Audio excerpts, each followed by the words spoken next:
Assalamualaikum warahmatullahi wabarakatuh. Halo semuanya, saat ini saya akan memaparkan beberapa isu tentang manajemen ASN yang terdapat di instansi unit kerja saya, yaitu di Politeknik Negeri Batam. Oke, langsung aja ya, kita mulai. Di sini saya akan memaparkan 5 isu ya. Isu yang pertama yaitu penjadwalan kuliah di awal semester pada jurusan Manajemen Bisnis Poli Batam yang masih belum optimal. Belum optimal di sini karena ketika penjadwalan mata kuliah di awal semester itu seringkali ditemui kesulitan dalam penjadwalan mengenai beberapa batasannya sehingga terjadi jadwal yang bentrok baik dari sisi dosennya ataupun dari sisi ruangannya. Nah, kesulitan tersebut ini seperti yang saya katakan tadi disebabkan oleh beberapa faktor atau batasannya, antara lain mata kuliah yang diajarkan, ruangan dan kapasitas ruangan yang tersedia terbatas, kemudian jumlah waktu yang tersedia, dan ketersediaan dosen yang mengajar, serta batasan yang lainnya. Oke, untuk isu yang berikutnya, isu yang kedua, yaitu tentang proses pembelajaran mata kuliah analisis data pada Prodi Logistik Perdagangan Internasional jurusan Manajemen Bisnis Poli Batam ternyata masih belum optimal. Mengapa saya katakan belum optimal? Karena belum adanya modul pembelajaran yang sesuai dengan RPS. Nah, hal ini menjadi kendala utama optimalnya proses pembelajaran mata kuliah analisis data.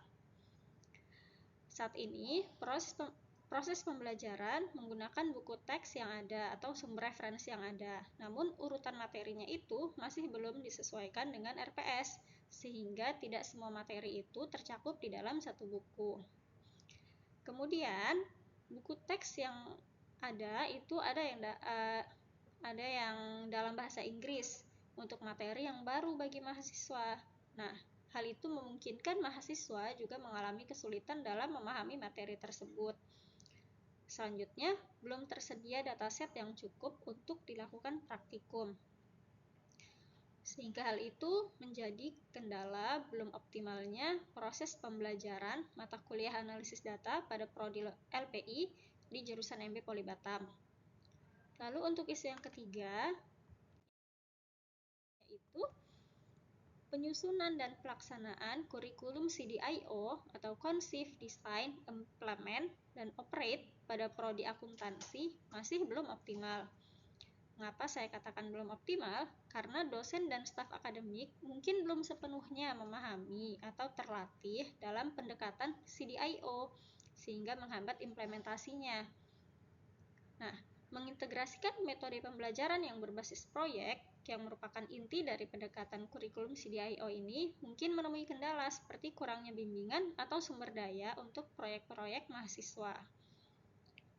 Sehingga implementasinya tadi belum optimal, sehingga harus dilakukan evaluasi kembali dan penyesuaian untuk memastikan bahwa kurikulum CDIO ini sudah relevan atau belum untuk mahasiswa, sehingga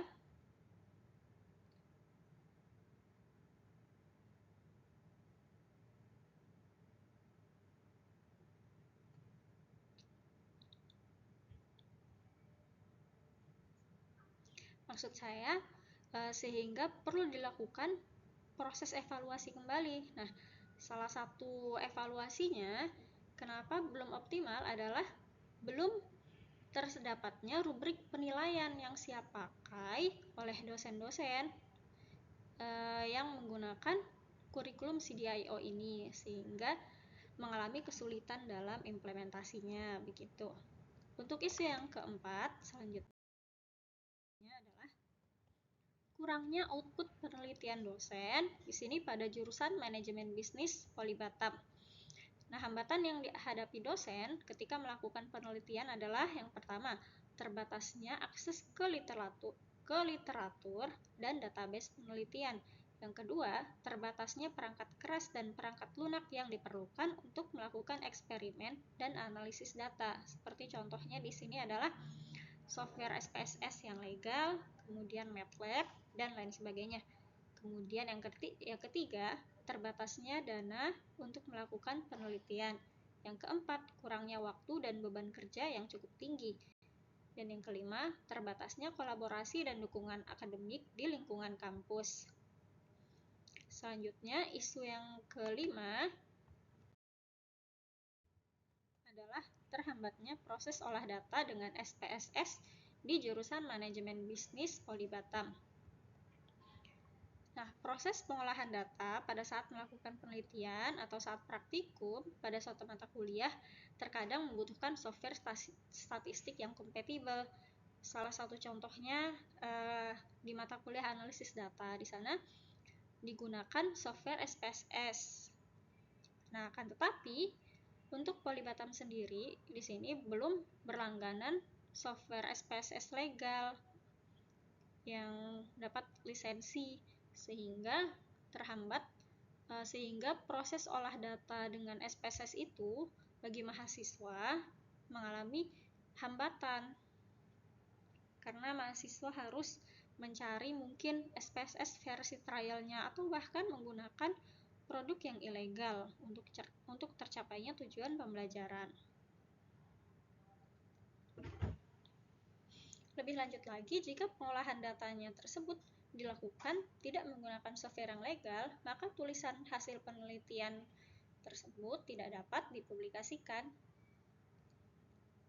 Nah, untuk software SPSS sendiri, ketika akan digunakan untuk kebutuhan pribadi, mungkin dosen ini akan berlangganan pribadi gitu, bukan dari pihak kampus. Oke. Selanjutnya, setelah menganalisis 5 isu tersebut, akan dilakukan penapisan isu dengan menggunakan teknik APKL. Nah, di sini saya telah melakukan analisis isu dengan teknik APKL. Di sini untuk isu yang keempat dan isu yang kelima itu tidak memenuhi syarat untuk kelayakannya dari segi kelayakan, karena di sini di luar dari wewenang saya untuk menyelesaikan masalah kurangnya output penelitian dosen dan untuk berlangganan atau mengajukan berlangganan software SPSS kepada pihak kampus. Begitu. Nah, di sini didapatkanlah 3 isu pertama, 3 isu, yaitu isu yang pertama, isu yang 1, 2, ketiga yang memenuhi syarat. Kemudian dari ketiga isu ini akan dipilih satu isu yang akan coba untuk dicari solusinya dengan menggunakan teknik USG, analisis USG berdasarkan urgensi, seriousness, dan growth-nya. Nah, setelah dilakukan dengan analisis USG, diperoleh bahwa isu yang kedua yaitu proses pembelajaran pada mata kuliah analisis data pada prodi Logistik Perdagangan Internasional jurusan Manajemen Bisnis Poli Batam masih belum optimal. Di sini isu tersebut mendapatkan poin 15.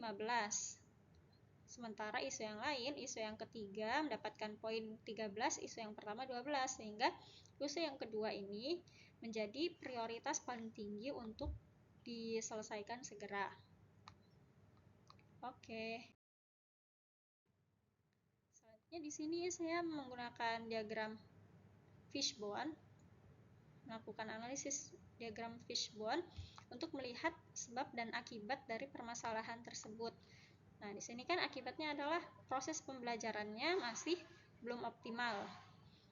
Nah, untuk penyebabnya saya menggunakan analisis 4M, yaitu man, machine, material, dan method.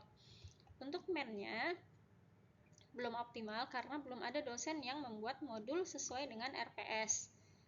Karena mungkin belum menjadi prioritas untuk pembuatannya itu sendiri.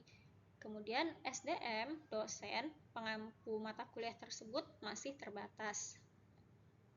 Kemudian untuk mesinnya, belum tersedia lisensi software SPSS yang legal untuk digunakan oleh mahasiswa.